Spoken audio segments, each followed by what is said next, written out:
Villain introductions. Uh, Why is that so important for storytelling?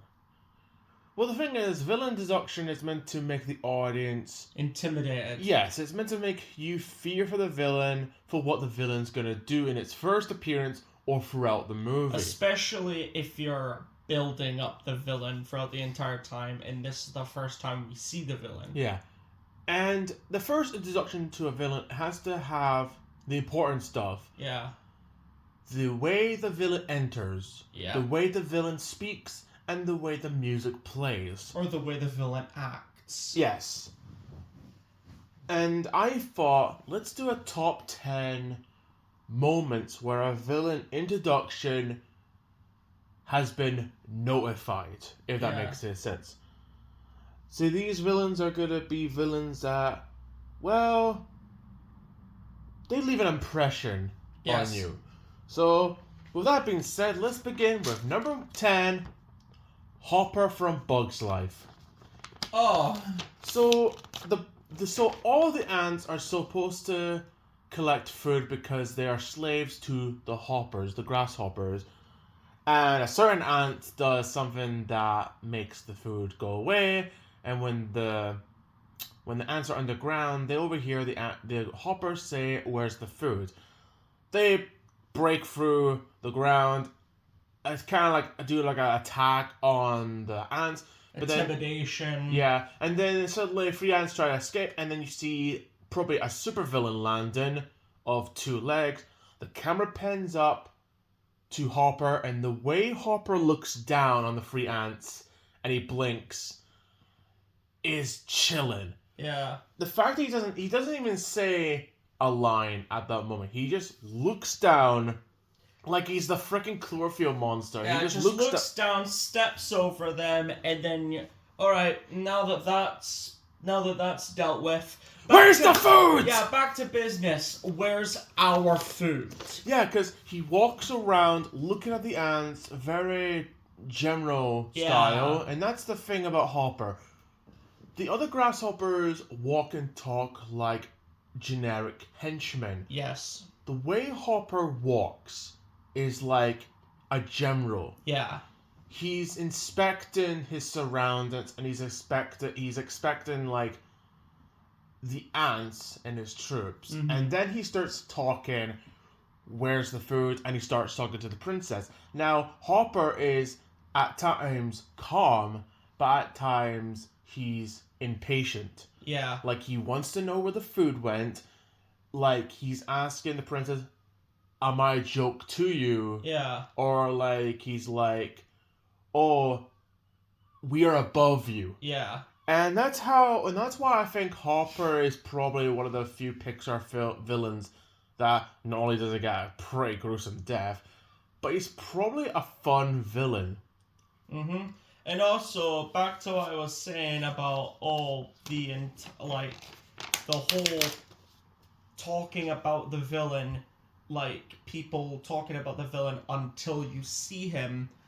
In this movie, when the princess notices there's a gap in the line, you're thinking, oh, she's panicking because, she probably has like OCD or she wants things to be in order. But no, she's panicking because one less food is an entirely massive problem, especially for the grasshoppers. Yes. And the villain's introduction is a pretty good one in a kid's movie. Even threatens to kill a child. Yeah. So that is number 10. Number 9. Thanos Infinity War. Good God. Now, I know what you're thinking. Wasn't Thanos' introduction was like the end credits of Avengers, Guardians of the Galaxy, or the end credits of Age of Ultron? Like I said, build up. Yes, the build up to Thanos has been kind of anticipated, but we were also kind of worried because apparently people think Marvel villains are not that good. I disagree, but that's a separate video. Yeah. But Thanos has been just sitting on his chair and just saying, "Oh, I'm going to do this by myself" for a long time. Infinity War, this is where Thanos does stuff. Mm-hmm. Him and his Black Sons, no, the Black Order, take out the Asgardian ship from the end of Thor Ragnarok, which kind of makes the whole thing pointless. Yeah. When you're supposed to save Asgard, but they end up being attacked by Thanos. Yeah. And you hear Ebony Maw talking about how great it is to be part of Thanos' side and how, oh, you should bow down to the mighty Titan. And you hear those words, but we're like thinking to ourselves, okay, we need proof. Yeah. Thanos does that. Thanos is just standing and he's grabbing Thor. Yeah. Like he beat up Thor and he's just talking. And then Thor's like, you talk too much. And he uses the Power Stone to torture him. Not to mention, you're probably thinking, oh, he's just going to get beaten up by the Hulk. And he's like, oh, he's just going to be one of those weak villains. Until you hear Ebony Maw say, up, let him have his fun. And then Thanos beats Hulk. Not with an Infinity Stone, but with its own skills. Yeah, he doesn't even turn one of those on. He does hand-to-hand combat because he's been trained like he's a gladiator. He's like Megatron in the arenas of Iacon. Yeah. He's like Kaon. And the way Thanos moves, he punches, he dodges, and it's so great. Mm-hmm. I'm glad that I'm glad they did not let us down with this character because we've been waiting years for this character to be brought on screen. We've been waiting to see how much of a villain he could be, and for what they did in Infinity War and in Endgame, I think they did a pretty great job with the character Thanos. Like, his introduction to Infinity War is great. The way he speaks, like Josh Brolin nails it in the performance. The way he speaks, the way he moves, the way the CGI on Thanos, like the way he looks, is amazing. And I think like the music is very dark because when you hear the opening credits of Avengers, like you always see like the Marvel logo, and you're like do do do do do do do, but instead, all you hear is someone saying, all you hear is an SOS message. Yeah, there's no music until later on. Mm-hmm. And that's one way to show you, oh yeah, we're not messing around with this. Beating up arguably the strongest Avenger. Well, technically two of the strongest Avengers. What an introduction. Yeah. And just the way he chokes Loki. Yeah. Like, even he even does a fourth wall joke, like, no more resurrections this time. Yeah. Okay, kind of. They kind of brought him back by going time travel and Endgame. But still, like, oh. An intimidating villain. Yeah. So that is number 9. Number 8, Darth Vader in A New Hope. Oh, God. So, the first movie is pretty much the fourth movie. Mm-hmm. And you have this small ship getting chased by a big, huge ship. Yeah.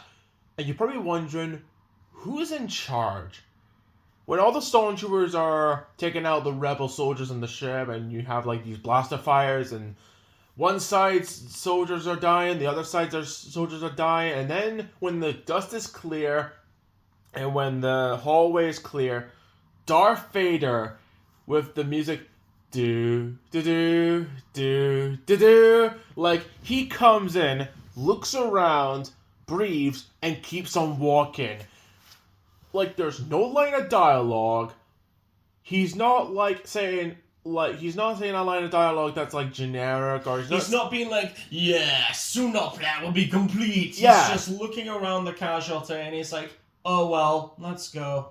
Oh wow, look at this. Yeah. I'm gonna keep walking.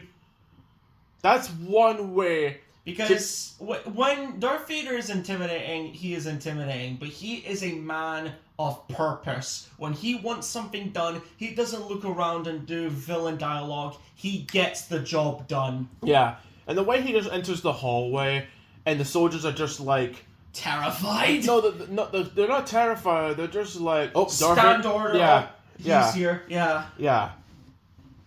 And, it's a very short one, but it's just enough to show you the presence of Darth Vader. Mm-hmm. Because every Darth Vader presence always brings fear and intimidation. Yeah. Even if you're a stormtrooper, or if you're a Jedi, or a rebel, or whoever you are, Vader leaves an impression on you. He is arguably the one villain that no matter what he is in, if the Star Wars movie is good or bad, I still feel intimidated by him. Yeah. I know it's a short scene, but it's a great scene for It's a great scene for Darth Vader. The Dark Lord. So yeah, that's number 8. Number 7, Death from Puss in Boots 2. Oh. So, Puss is not realizing the fact that he might be dying soon. Yeah, he's very reckless. And he's right, yeah, that's good. That's a good point. He's reckless, and he's like, I'm Puss in Boots. I could do anything. Yeah. I can survive a cat scan. No biggie. And he's licking milk like he's in a bar. And next minute, you hear a whistle. Yeah. When you hear that whistle, there's a reason you should be feeling goosebumps, because, by God, the way that... Okay, so Puss in Boots is drinking, he turns, and he looks back, and the mirror reflection on this wolf guy. Yeah. And you have this wolf whistling, and it's like, isn't Puss in Boots himself. Oh, there it is, the fancy hat, the sword, and of course, the boots. And he says something like... Can I get your autograph? Yeah, he says something like... Specifically right here. And he shows him his wanted poster. Yeah, and he just points at death. Yeah. The dead part of the wanted poster. And, like, the way he just, like, reaches out and touch it, like, grabs, like, a vodka... And, like, the whole presence of him is terrifying. And Puss is, like, feeling awkward. It's like, hi, fear me if you dare. And he knocks off his sword with these 2 hooks. Yeah, these 2 giant sickles. Yeah, he knocks off the sword, and Puss is like, hey, let me just get my sword. And he's, like, starts fighting. But the way Death moves and he fights is just, like, it's like a shadow. Yeah. There's no one there except a shadow leaping. Yeah. It's a predator. Like, the way he moves, the way he talks, the way he's just... He even makes Puss in Boots bleed. The fact that a DreamWorks movie has blood is very, very scary. And the fact that he's just like, I'm Death. No. I'm not a metaphor. This isn't like a metaphor. This isn't like I am your aunt. No. I am the force of nature, Grim Reaper himself. And I have come to take you. Yeah. But we're also talking about his first introduction. I know, but his introduction, like, by God, he's one of probably the best DreamWorks movies we've had in ages. Best DreamWorks villains we've had. Yeah. Yeah. And the movie, and he's not the only one. There's the Goldilocks and the Three Bears, and then you have Jack Horner, who I thought he was just going to be a side villain, but then he plays a massive part as, like, the main villain. Yeah. But no, Death has a pretty good introduction of, like, letting the audience know this guy, this wolf, is creepy. He's going to be a major threat for the movie. Because when I saw the trailer, I was like, oh, he's probably a side guy. He's probably a side villain that Puss in Boots just takes down. Oh, no. He plays a major part as part of Puss in Boots' anxiety attacks. Yeah. Also, as I was saying, the big part about this is the build-up. If you look very closely at the crowd when he's fighting the giant, you can actually see Death there. Just staring at him. But if you blink, you can miss it. Yeah.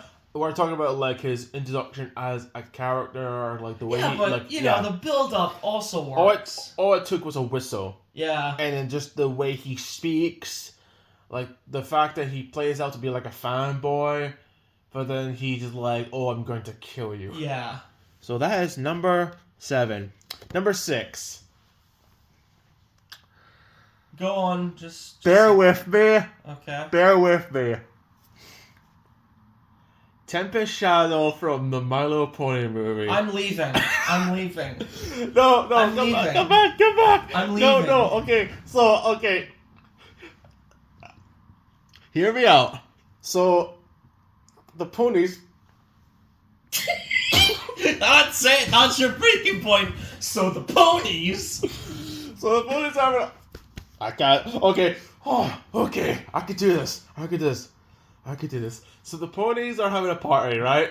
But As they do. But then air balloon ships of darkness show up, and you're thinking to yourself, okay, who's the villain this time? But then this small creature comes out, and you're thinking to myself, wait, this is a copy and paste of the Angry Birds movie. But then Tempest shows up. This unicorn that's got a broken horn that kind of resembles Kylo Ren. In some way, I think it is Kylo Ren, but in pony form. And the way she shows up, like, she just comes out in this mist in the ship, and she's like, alright, ladies, give up your crown, surrender, or there'll be consequences. And they're like, no, not a chance. It's like, okay, let's do this a hard way. She jumps, kicks a fucking Minecraft portal. Remember the ball you throw and it teleports you? Oh yeah, the Ender Pearl. She throws the Ender Pearl at the ponies and they start turning to stone because she's keeping them for the Storm King to get her horn back unbroken. But the way she's like introduced, like it's like the way she speaks, like it's very calm, but she's like, it sounds impatient. She's like, okay, let's get this over and done with. Surrender now, or there'll be consequences, and like that happens, and yeah, similar to Lord Vader, it's a dark, evil, broken character that just enters the room, and that's it. So that is number 6. I haven't heard you talk about brony stuff in quite a while. I'm impressed. Yeah, that happened. And number 5.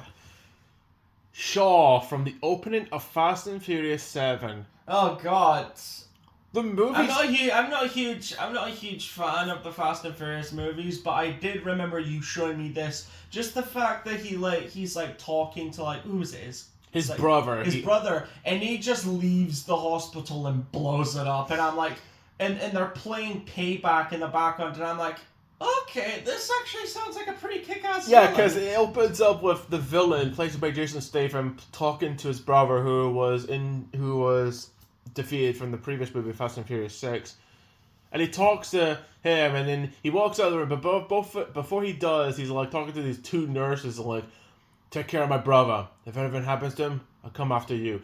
And he just walks through the hallway, and they're playing Payback, which is a pretty cool song to play for this character. And you see this destruction, there's bodies, and he enters at the lift, and he goes down, he enters, and he grabs a grenade, and he's like, here, hold this, and it's like, grenade! And the reception desk is blowing up, he leaves the hospital, the roof collapses, and he just enters the car, which the car has no damage, there's no marks, because it's beside the hospital, yeah, and he just leaves.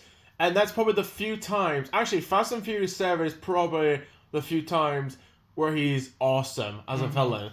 The rest of the movies, he's either part of the good guys or he's just there to be Dwayne "The Rock" Johnson's punching bag because Kevin Hart is too busy doing other stuff.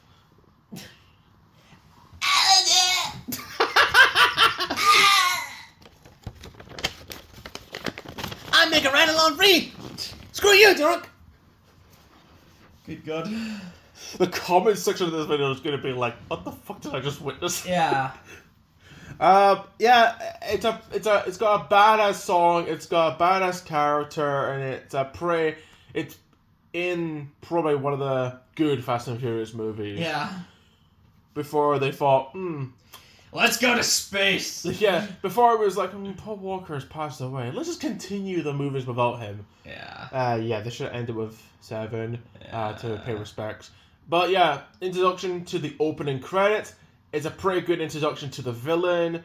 And yeah, I think nothing much to say. I think Shaw's opening scene is a pretty kick-ass villain introduction. Yeah. Number 4.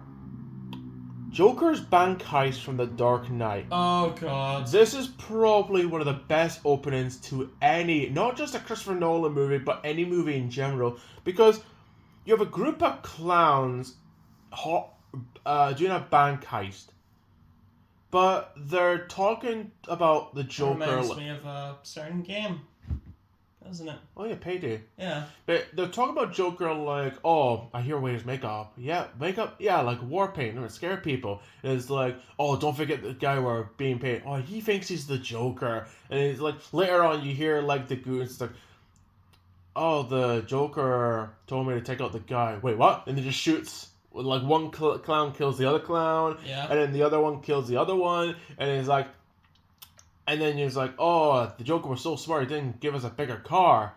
I'm sure Joker told you to kill me after we loaded the cash. And the main guy is like, oh, no, I'm the one that killed the Buster. What Buster? And the Buster just launches on the right moment, kills the guy. Yeah. And he's like, school's out, it's time to go. What happened to the rest of the guys? Yeah. He gets shot. And the guy who, like, he owns the bank, I think, he's just getting, and he got shot, and he's like, oh, honor, respect. What do you believe in, huh? What do you believe in? And then the guy puts a grenade in his mouth, and he's like, I believe what doesn't kill you certainly makes you stranger. Yeah. And it's Heath, and he opens the mask, revealing Heath Ledger's Joker. Oh my god, not only is this the best introduction to pretty much the scariest Joker, sorry Matt Carmel, but it's true. Yeah. But it's the way they build up the Joker's reputation and the way the Joker will tell someone, oh, backstab him, you backstab him. Oh, he'll believe that I will make you kill him, but blah, blah, blah. Yeah. Like, it's very manipulative. yeah, Joker is one of those guys that has a plan, but it's chaos. Yeah. And it is chaos because not only is the bank getting robbed, but guys are betraying each other, backstabbing, and then you have the last guy, the Joker, takes the money, leaves in a school bus, and then the cops show up. Yeah. People were not too sure about Heath Ledger as the Joker, because people thought, really? You're picking an Australian guy to play the Joker? Oh, this movie's gonna blow. They ruined Joker. And then they saw the movie, and people, they were fucking wrong. People to this day still believe that Heath Ledger is the best Joker, and it's a real shame that he only had one movie as the Joker. He could have been great, teaming up with Bane in the next one, but unfortunately he passed away. Which, he did a great job I know. as his last performance. It was his great performance. I would say it's probably one of the best Jokers. And, yeah, nothing much to say. I think his introduction on The Dark Knight is... First impressions are always a big deal, like what the Ackman said. And I think that is a way to explain the Joker in The Dark Knight. I mean, my favorite Joker is still Mark Hamill, but no, Heath Ledger is a close second, yeah. That was number 4. Number 3, Bowser from the Mario movie. Oh god. I know this was in the trailer, but I'm gonna talk about it. This scene is awesome because you have this icy kingdom being interrupted by this fire Evo temple. Yeah. You just see from the far distance there's Ice Kingdom, but then you see lava droppings melting the ice, and you see this awesome ship just landing next to pillars in the kingdom, and then you have the Koopas and the army just coming out, and you have was it Kamith? Kamith's introducing, now the king of the Koopas, and then your Bowser covered in all badass, because when you hear the casting of Jack Black being Bowser, you're like, oh, it's just probably Poe with scales and a shell. No, but then you realize from his other movies, but Jack Black can play a very intimidating person when he feels like it. But his first line, when he says, open the gates, I'm like, that's Bowser. Yeah. But it gets better because the penguins start attacking and Bowser's like, I believe not. No, I think not. And they get defeated. And then Bowser destroys an entire ice kingdom like he's Godzilla. Yeah. And he grabs a star. And I'm like, Illumination, you probably did the best adaptation of Bowser since the games.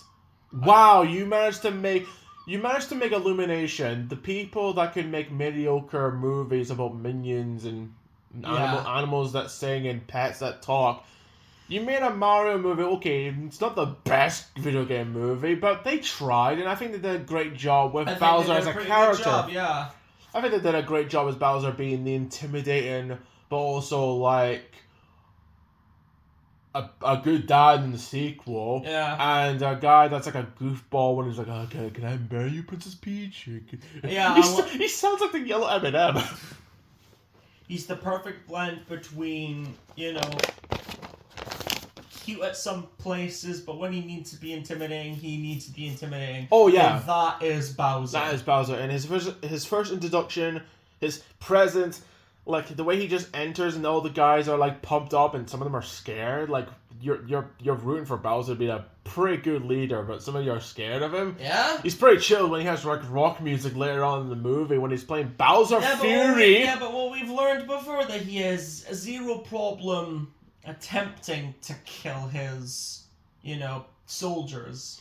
True. I mean, they're turned into dry bones, which technically means they're not dead, but still, it's the Jedi Ghost from Star Wars. He has no problem attempting to kill people. Yeah. So yeah, Bowser from the Mario movie. Good introduction to a pretty popular video game character. Yeah. You're probably wondering what number 2 and number 1 is. Number 2, the birth of Sandman from Spider-Man 3. Well... Oh yeah, we're getting to this one. Now I know what you're thinking, really? You picked that for number 2, but think about it. Spider-Man 3 is a movie that had 50-50 on. At times, I really like the stuff with Sandman, the beginning of New Goblin, the design of Venom, and some of the action scenes. But the other times, there's stuff that I do not like. I do not like the fact that the symbiote makes Peter Parker emo.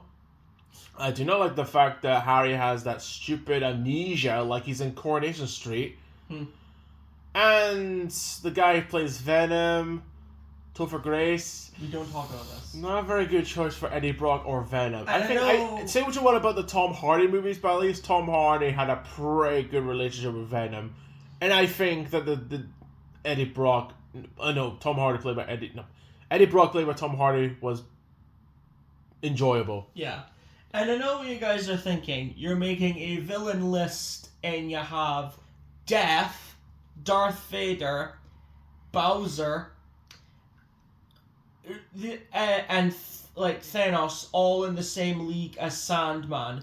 Well, those other villains are evil because they're power hungry or they're straight up evil.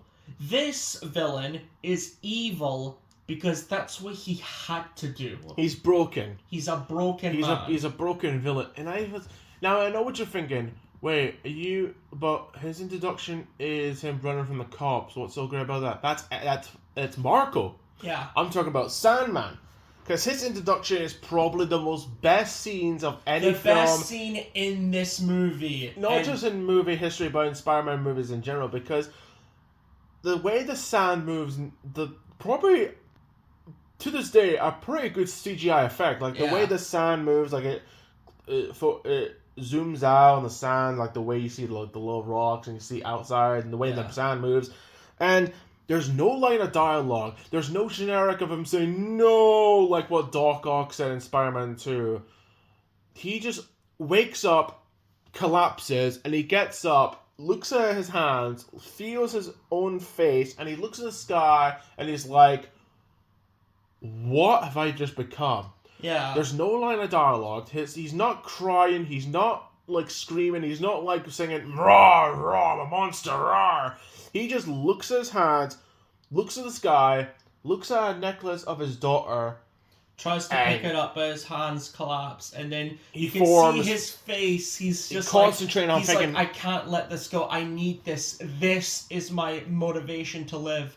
And then he picks up the necklace and he sees this is a great introduction because it's not a case of I need to rule the planet. It's not a case of I need to conquer for power. It's a case of I need to do this. I need to hurt people so my daughter can live. I need to get the money so I can help my daughter. Not much hurt people, more like I need to get the money. Yeah, but people will be hurt, but he doesn't want that to happen. All he wants is to save his daughter. Yeah. And he's probably the best highlights of the Yeah, third he's the movie. best highlight in Thomas the third Hayden, movie. Thomas Hayden Church, like the minute you see him with that striped T-shirt, you're like, Sandman. Yeah. That's Sandman. That's Sandman that's right Sandman. there. That is straight from the comics, and it's great.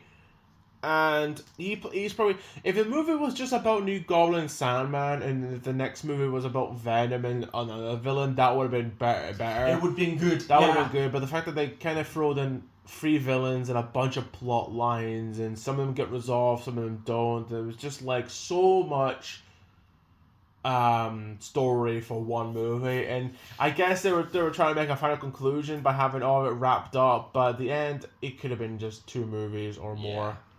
So yeah, what an introduction to Sandman. yeah. Now you're probably wondering. Now we talked about the big villains. Yeah. We're talking about the big villains. We talked about Thanos. We've talked about Darth Vader. We talked about, like, Joker. We talked about other villains. Mm-hmm. Number 1 is a villain from a random movie about a group of people that kill Nazis. Number 1 is Hans Handa from Inglourious Bastards. Jesus Christ! His introduction. His introduction will be the same level as Heath Ledger's Joker's introduction. This guy, I forgot the actor's name, but he does a great performance because he played a villain he was probably the best part of Spectre and No Time to Die. Because he plays a villain in that movie. But his introduction is so great because he's just, him and his soldiers are just bumped into this house, they just stopped at his house, and he speaks French, and then he just asks for a glass of milk. Yeah. Now a villain drinking is important to show how uncomfortable the drink is. Let's see, you had Joker's drinking champagne in The Dark Knight, okay? You have Hans drinking milk. And then you had, like, Ironmonger drinking whiskey in Iron Man. And just, like, the way a villain drinks is supposed to make you feel uncomfortable. Like, a certain awkwardness. Like awkwardness to it. And then he starts speaking English and he asks the farmer, like, a cigar, like, oh, do you smoke? And he starts talking, then... Yeah, would you like some tobacco for your pipe? Oh, no, it's fine, I've got one. And he's got a giant one! He's got a giant fuck-off pipe, which is bigger than his. Like, and then he kind of knows that there's something off about not just the farmer, but with the surroundings, because underneath there's people that are trying to run away from these certain soldiers. And the way it's built, like, I don't think there's any music. It's just a guy talking. There's just 2 guys talking. One's uncomfortable. The other one is trying to find out information. Yeah.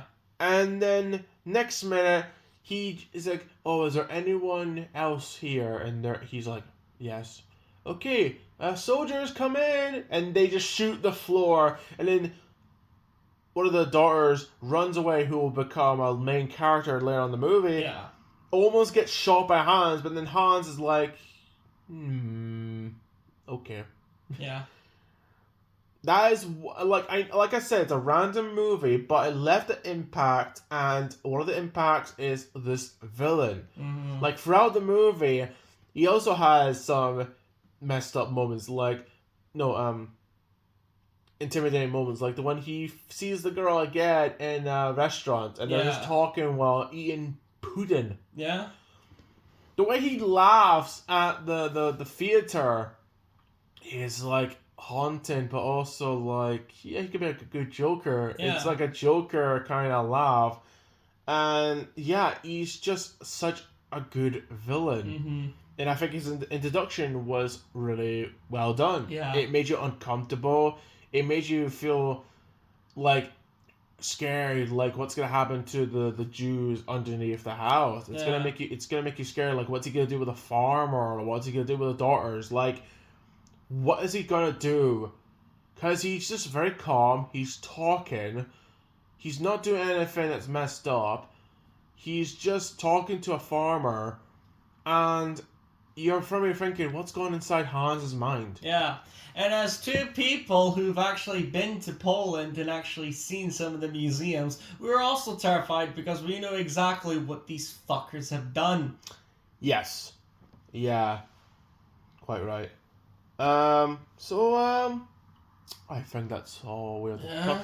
So that is our top 10 best in villain deductions. I've actually done another top 10, so Already. we'll do that another day. But today, here you are, the top 10 best villain deductions. Since I've already made a list, how about you make your own list and let me know in the comment section below. And with that being said, Whatever exists without my permission exists without my consent.